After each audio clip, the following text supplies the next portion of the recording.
live online. Hi, this is George Bizzetti, Director of Policy for Congress of Racial Equality, California, with my best friend Richard Arthur, who's probably the best educator ever in the United States. What we're going to talk about today is what Richard did in about, what was it, 1970, Richard? 1970. When Marcus Foster, who was the first person, the former superintendent of Oakland schools. the Oakland schools, who was the first person that the SLA killed.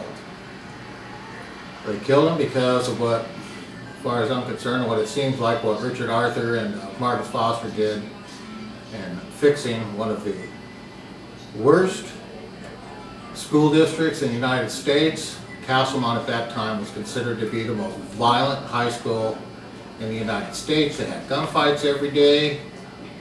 And finally, they killed the former principal in the principal's office.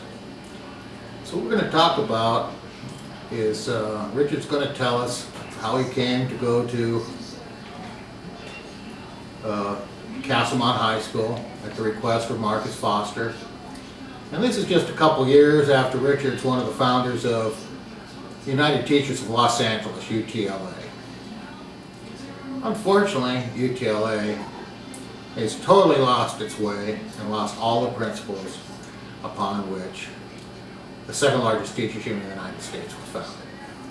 So here's my great friend Richard Arthur, and he's going to tell us a great story, and every now and then I'll ask him some questions and such, but I want him to tell everyone the story of how he developed his educational principles, in which he took a school that violent. From the day he took over, there wasn't even another fist fight, much less a gunfight. And in 4 years, 5 to 65% to college. And because the school changed that much, that fast, people started moving back into that city who had moved out because education had become so good under Marcus Foster as the superintendent and Richard Arthur running Castlemont High School. Okay, Richard, why don't you start with telling everybody, one day you get a phone call, right? Yeah, one day I got a phone call from Oakland, and the secretary in the office came up to my room, told me that a phone call... Wasn't it Richmond? No, it was in was LA. it? Okay. I was still in LA. No, I mean, the district was Richmond, wasn't it? Yeah. Richmond, not The Oakland. superintendent of Richmond called me, and he was going to Oakland. And when he called, she put him on hold. I talked to him for a little while. He told me he wanted me to come up, and I said, I'll be there tomorrow. And I went. And we had a great talk.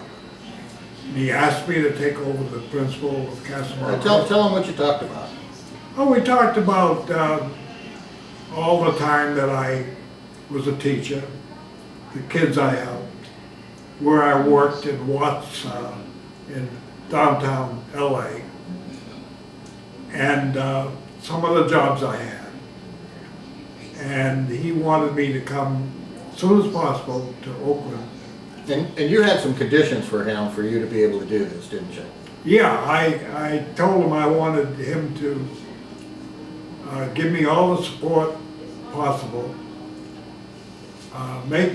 make my situation as good as he could do, and so that I could run a good program. And didn't you say to him also that I get to keep for my school half the grants that I write for the district or something? Yeah, I told him that I wanted about half the money from any grant that I wrote and we got funded. And he agreed with me, because the grants added up would be a lot of money for the district. So he wanted to go along with me. It wasn't, I didn't have to twist his arm. Tell him how bad Castlemont High School really was at that time. At that time, Castlemont was called the most violent school in the country, because someone walked in one day and shot the principal dead. Then a few days later, some kids were shot right on campus in the cafeteria. And the gunman almost killed, you know, a lot more than 2.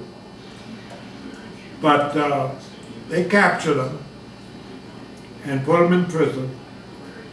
And I went there to work as the principal. And I got all the support I could get from Dr. Foster. Okay, tell the public what happened that you told me about. You get everybody out in the football field, wasn't that right? Yeah, I got all the students and faculty out on the football field. And it became my, they greeted me there, you know. The cheerleaders were there, and the football team, the basketball team. And they had a welcome home for me. And I was very happy because I wanted to make the best of my situation and make it into a good school for all the kids that went there. Didn't you say something to everybody there that we're here, you're going to hear something new? The adults are here for the students, not for themselves, or something like that? Yeah, I did. I really emphasized that our job was to help the students, to help them. They were listening to me. And my job wasn't to make me look better or the faculty look better, but to help students learn. To give you a chance to go to college or vocational school and make something out of your lives. And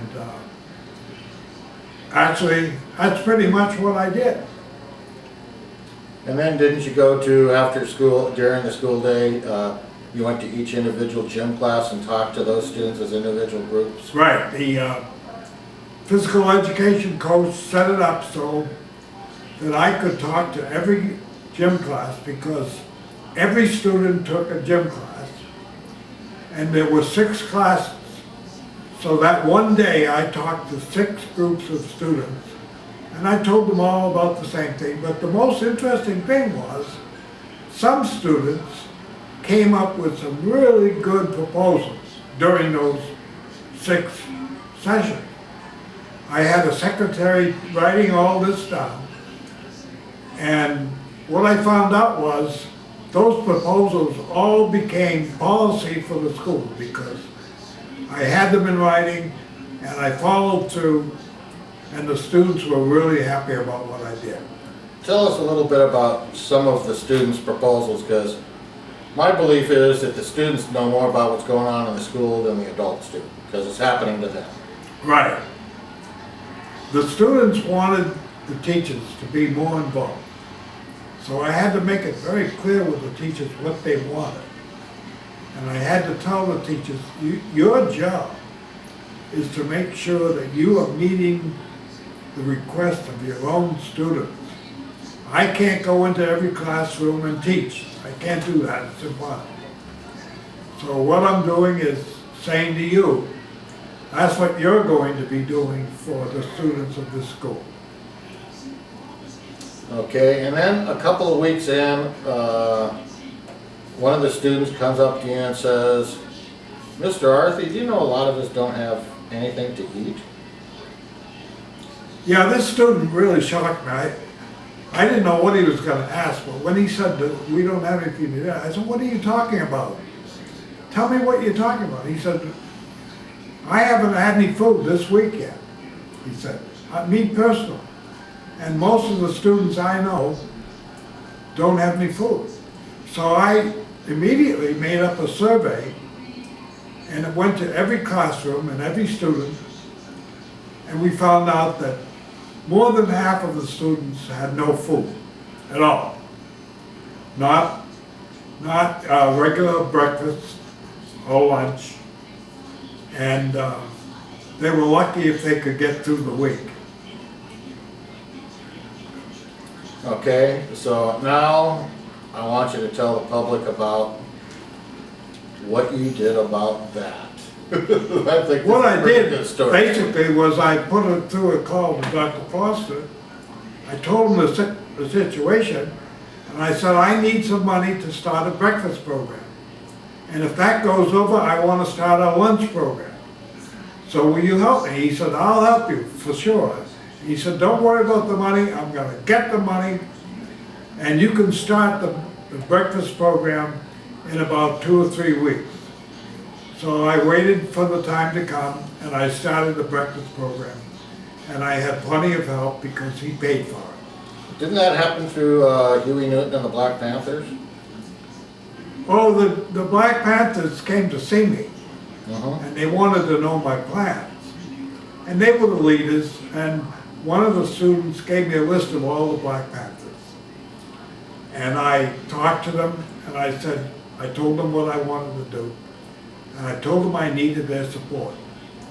And I'd really appreciate it. So they promised to give me the support as long as I did what I said I was going to do. And I did. I did exactly what I said I was going to do. So there was no question about it. They knew that I was trying to help everyone in that school. Okay, and then you had what you called the war room. Right. And your map. Right. And you had these students that just, sometimes they showed up, sometimes they didn't, sometimes they come in at noon. And I want you to tell the public how you took care of these kinds of students, because this is a very interesting story to me. Yeah, I wanted to basically to reach all the students that were not showing up for class on time, and all the students that were not showing up for school at all. I had to work on getting a list of these students.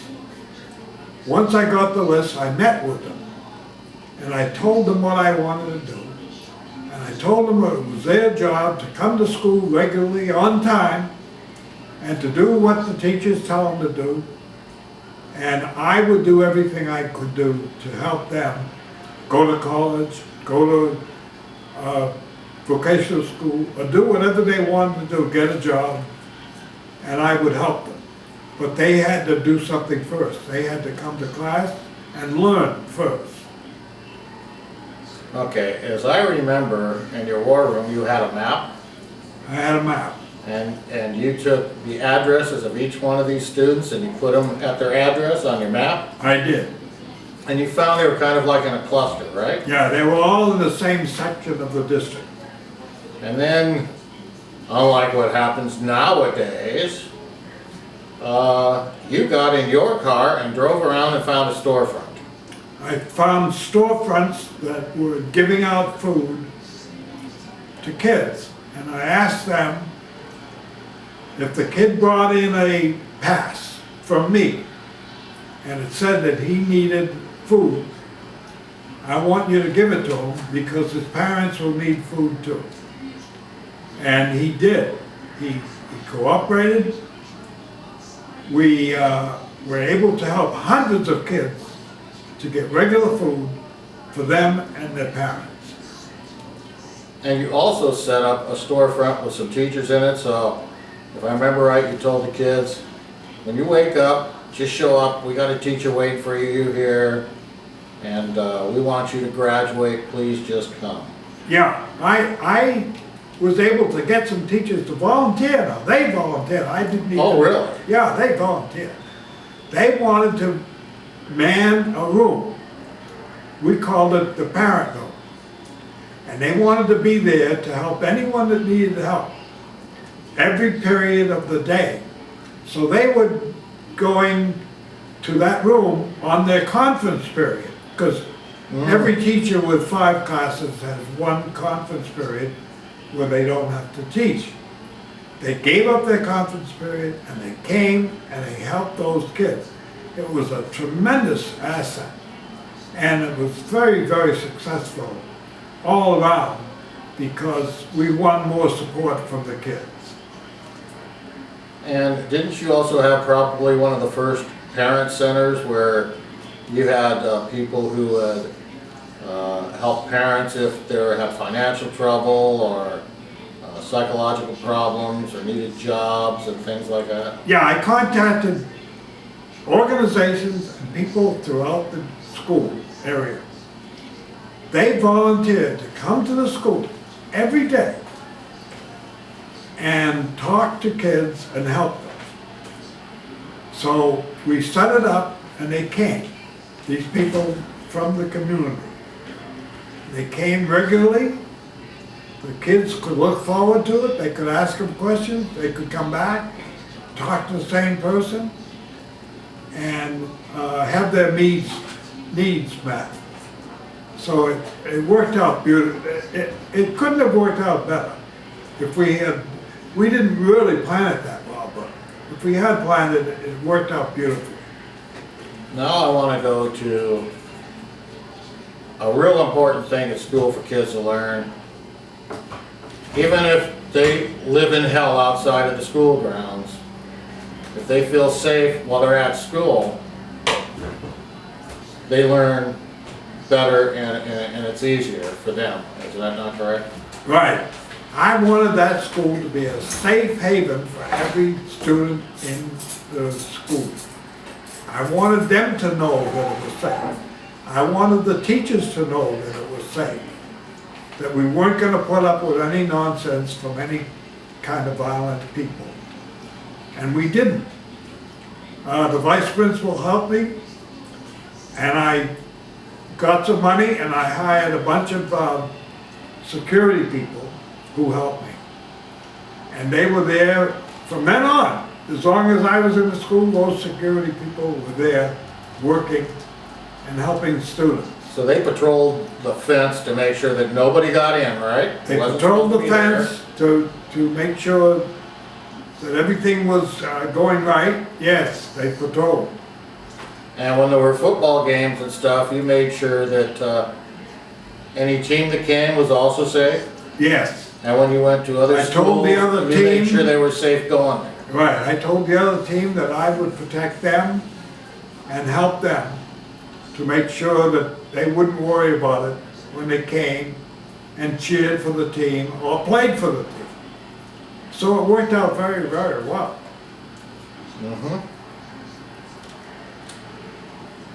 Okay, now let's go to your masterful plan. And public, ladies and gentlemen, I want you to listen real close to this. Remember, this is 1970. There's no cell phones. There's no CB radios. But Richard dreamed up a plan, or whoever helped him dream this plan up. And tell them about the teachers' buttons and your button, Richard. I want you to explain it. It's your deal. Right, I gave every teacher a button, and I had a button which said that I was the principal, and every teacher had a button that said that they were a teacher. And what room they were in, right? And the room they were in. Then I went to those rooms and I talked to the students. In front of their students, I told the students that their teacher was going to be helping them, and that I was going to be helping them. And I wanted their cooperation. And if I remember correctly,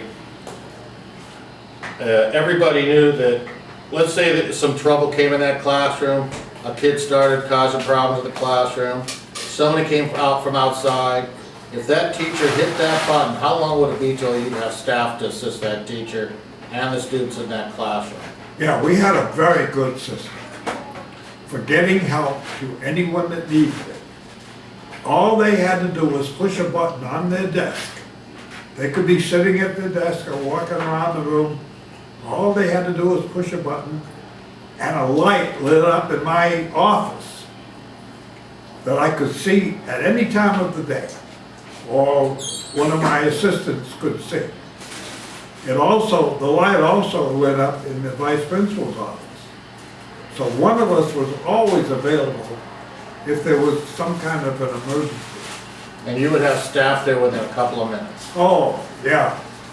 As fast as we could walk, we were there. And then you had a button that you controlled I had my with own the police button. department. I had my own button for the school, and I had my own button for the police department. And if I pushed the one for the police department, they were there within 3 minutes. And this was carefully worked out, and they practiced this to make sure that this system actually worked, right? Right, we practiced the whole thing over and over, and the system worked very, very well. And did the police appreciate this? Oh, they thought we were great to do it, and it made them want to cooperate even more. So you really have to wonder, you're doing this in 1970. I don't know any place that's being done today. And that's with cell phones and all the modern technology. I can't understand it because I taught all of the principals in that district and some other principals that came to the meetings I had. And I explained all of what we're talking about, and they understood. So all they had to do was go back to their school, their own individual school, and jump on the wagon and be a part of the overall procedures. And it worked very, very well. So, if I remember right, it was like 4 or 5 years maybe.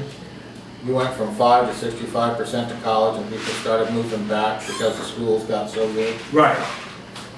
When I took over the school, only 5% of the students, the seniors, went to college. By the time I was there for a full year, 65% were going to college. Now that's a huge increase. That means only the kids, when you took over in the 9th grade, by the 12th grade, because you had them for that full period of time. Right. It's now at, that group is at 65%. Right. And how much did your dropout rate drop? Oh, but the dropout rate just dropped almost completely. It was, we had almost no dropout rate for a few years. And how big was it when you took over?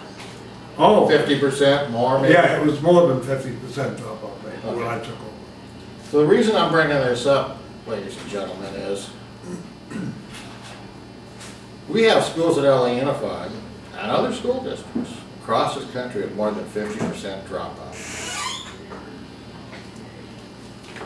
Richard Arthur has been, since he retired, trying to get these people to listen to him. I have seen him so many times for years offering his help for free. Richard used to be one of the top administrators at LA Unified. He's one of the founders of UTLA. And before UTLA, he was the only person allowed to negotiate for many other unions with the district for whatever their wages and benefits were going to be. I doubt that there is another person in the United States who has turned around a school in such lousy condition and as violent as Castlemont. Now you really have to ask yourselves a question. Why don't they want to listen to the pro? They will, I've seen them spend tens, excuse me, of millions of dollars on consultants who have no track record. And they laugh at this man who used to work at that district, had a proven track record there, who went, and they know he turned around Castlemont, and they still don't care. This is outrageously absurd. I think it's not just absurd. I think it's the way we train the administrators. It is a not good training system. If we did more to train them, they would cooperate and they would do more of the things I've been talking about. What would you do to train I them? would just train them about what I've been talking about. I would give them a list of specific things that they could do. I used to give my teachers a list of specific things they could do. I still have a list. Simple stuff, right? Simple stuff. Like what? Just give them a... For the teachers, it would be like, make sure you have a pencil or pen when you enter the classroom. Make sure that the students have pencils or pens. Make sure there's paper available some teachers didn't even have paper. Make sure you have the right book to use for your class. You know, these This is are, pretty simple stuff. it's all very simple stuff, but it's important. It's very, very important.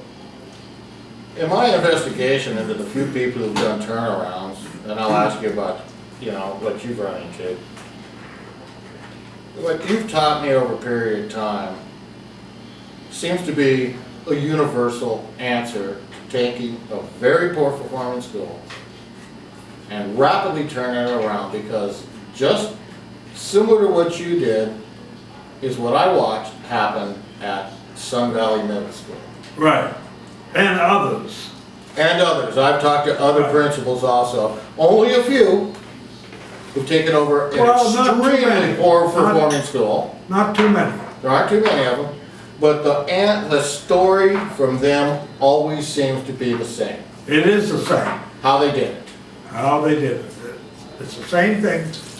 It's no brain surgery. There's no one way to do anything.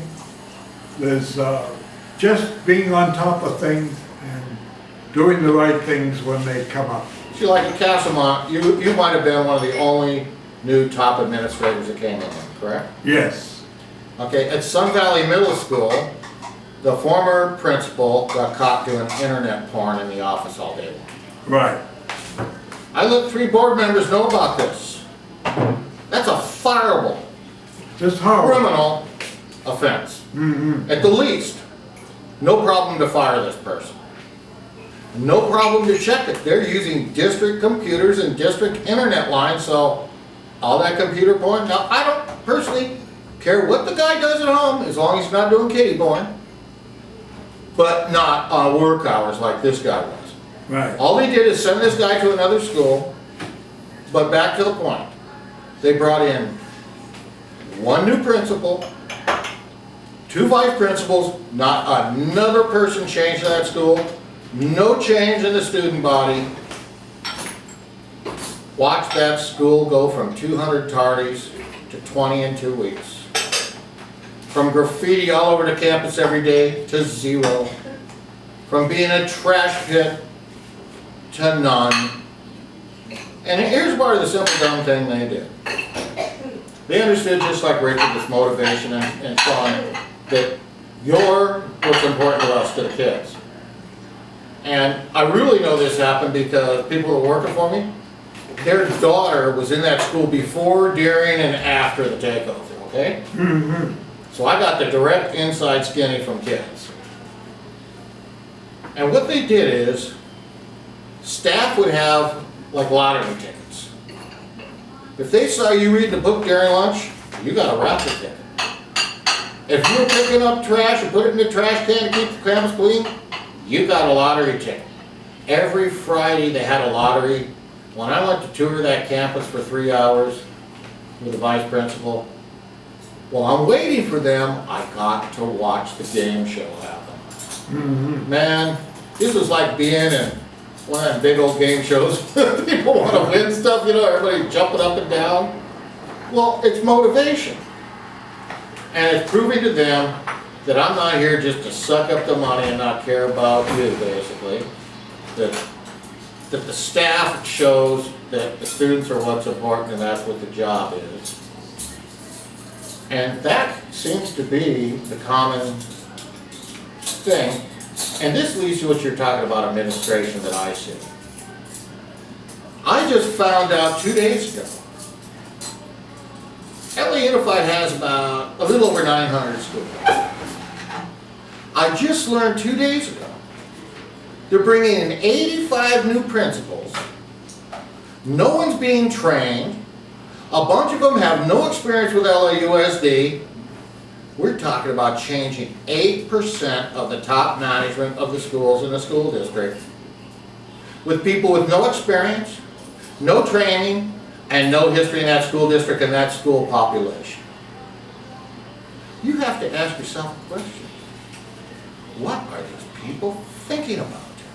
Well, what you have to recognize is things like that have been happening in LA Unified for a long time because it's a large district and they don't keep track of what's going on, and they don't have a plan, usually, to help a new principal who walks in the door of a school for the first time.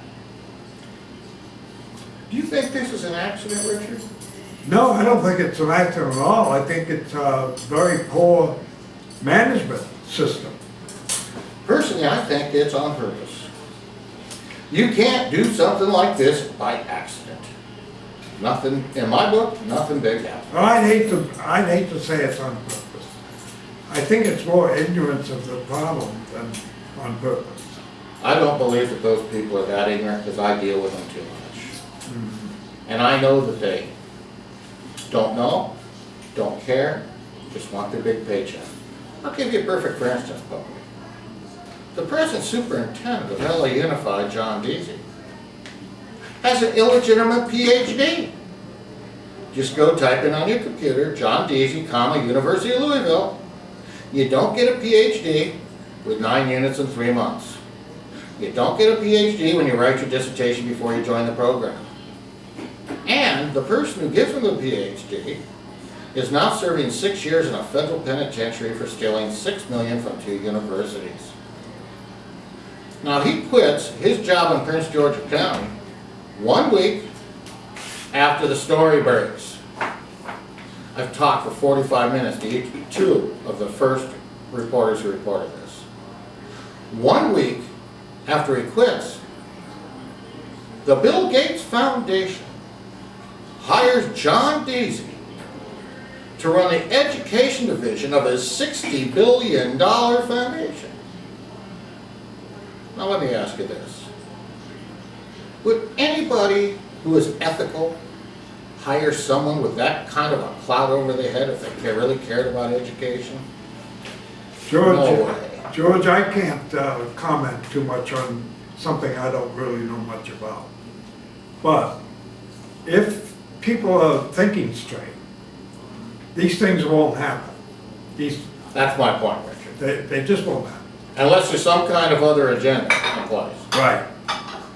And I want the public to understand this. Most people don't know this. K through 12 general fund, this is without any school construction bond money, is $700 billion plus in the United States. The current Department of Defense budget is $642 billion. Which number's bigger? At LA Unified specifically, you have $6.3 billion in your general fund. You have $27 billion in school construction. I just got my hands on, for the people in New York, because they've been lying to them about their budget. I know my budgets. I know how to get this stuff. I got my hand on last year's Deloitte & Touche audit of the New York School District. They told the parents that it was a $3.9 billion budget, and it turned out to be $21.9 billion. It's about $22,000 per student. At LA Unified, the superintendent and the board president are telling the public, and recently a select assembly hearing, that they only have 4,800 per student. And 2010-11, they had 11,233 per student. Now, why would the top people who have responsibility for the budget be stating numbers? Either because they don't know them, or because they're flat out lying. There's only two choices here. Because you cannot balance your checkbook without knowing your income and expenditures. George, we're running out of time, and I don't want to overdo it, but I can't comment too much on things I don't. I have to comment about. I know, Richard. I'm commenting about what I'm an expert in. Right. You are an expert. And you are the expert in educating. Right. And it is a fact that, as I say to people, no money, no programs. So I leave to the educating experts what they know best. Mm-hmm. And my job is to make sure nobody's stealing that money. Right. So the people who know what they're doing have assets at their disposal to use in a proper manner, which you did, okay? Mm-hmm. You didn't give money away to your friends, right? No. You Not didn't at all. write school construction stuff for double, triple money. If it was No. straight up money, that's okay, right? Right. This is the problem. No one knows everything is the point that I'm making, and I know that because I work with a lot of people that are specialists in special education. Richard really knows how to run schools. There's people that are specialists in different things. Special education, math. You have to curriculum. remember, I started out as a special ed teacher. So I knew that program as well as anyone in the district, Right. because that's what I was doing. And then I moved over to other areas as time went on. But I spent a good 10 years in a special education class with the kids that were reading about a third grade level. This is a high school class. That were at third grade. They were at third grade. And how far could you get? I couldn't get them too far. I was happy if I got them to the sixth grade level. Well, that doubled where they were. Right. That gave them a lot more opportunity than your third grade. It helped a lot. And this goes to a point that I make a lot of time. How are they in this era of evaluation of teachers going to properly evaluate a high school teacher that, say, teaches history, right? Or math? When they get a student into their class who's in the third or fifth grade level of capability, how are you going to properly judge that teacher when all the teachers and staff and administrators before failed that student? And now you're going to put that teacher in high school's job on the line because they get a group of students who can't even begin to comprehend the material they're supposed to learn. Because they've been what's called socially promoted. Because all the district wants is that money per ADA. That's called average daily attendance. School districts are paid on what's called average daily attendance. Enrollment, we'll call it your wish list. That's when when they sign up for school, all the parents come in and say, my kid's going to be in your school. That's enrollment. ADA is how many actually come every day. At LA Unified in 10-11, when you compare those two numbers, they had 102,833 students not show up every day. That cost LA Unified $1.14 billion in lost revenue. Most of these teachers and staff who've been laid off at LA Unified, because I've compared the numbers of the students that aren't in school next to the number of teachers that it was 43,000 teachers 11 years ago. It's about 31,000 now. And when you compare the percentages of students who don't come to school with the teachers and staff that aren't there, it's under 1% difference. All of just the students' lives are ruined, but employees and their families also, because the administrators don't care whether they come to school or not. Well, I don't say that they all don't care. Some don't care. But a majority do care, and you can work with them and get them to do what they... Well, obviously the ones in power don't. Right. Because in a district like that, if you don't do what they tell you to do, right, wrong, or indifferent, they will destroy your life. And I've actually had this audited. I am the only person to ever have LA Unified audited by the state auditor. The audit was for teachers being falsely charged with child abuse for whistleblowing. It's worse today than it was then. Anyway, we're going to close out this segment. Let's close it up. And hope you all learned something from it.